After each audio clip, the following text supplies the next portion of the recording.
His name was Samir. 5 years ago, he was just another man sitting alone on a park bench in the middle of the night, with a backpack that held everything he owned: a hoodie, a notebook, and an old photo of his mother. He hadn't eaten in 2 days. He had no phone, no money, no one to call even if he did. You wouldn't have looked at Samir and seen potential. You would have seen a man who looked like he gave up.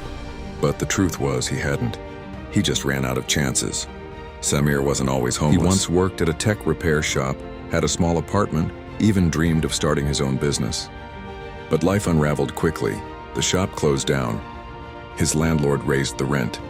And with no savings and no family nearby, he was out on the street within a month. The worst part wasn't sleeping under bridges or washing up in public bathrooms. The worst part was being invisible. People didn't meet his eyes. They walked faster when he was near. Some would leave food, but never conversation. He started to wonder, did he still matter? The man asked what Samir used to do, what he was passionate about. Samir said one thing: I used to fix things. Phones, laptops, and many more. I liked bringing broken things back to life.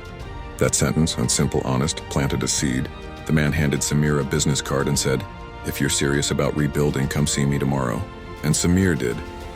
He worked for free at that man's tech store for a month, just cleaning at first, then small repairs. The owner saw his skill, his patience, and his quiet drive. 6 months later, Samir was renting a room. A year later, he was fixing phones again, but now under a small banner that said Reboot Repair by Samir.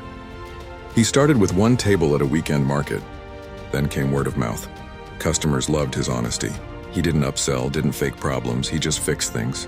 2 years later, he opened his first real shop. Not big, not fancy, but his own. Today, Samir employs 3 people. 2 of them once homeless like he was.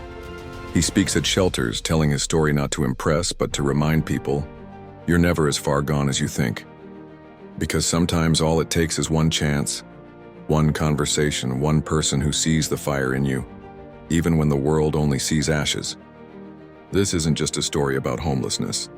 It's a story about resilience, about how broken doesn't mean finished, and about how sometimes the man on the bench isn't a failure. He's just waiting for someone to believe in him.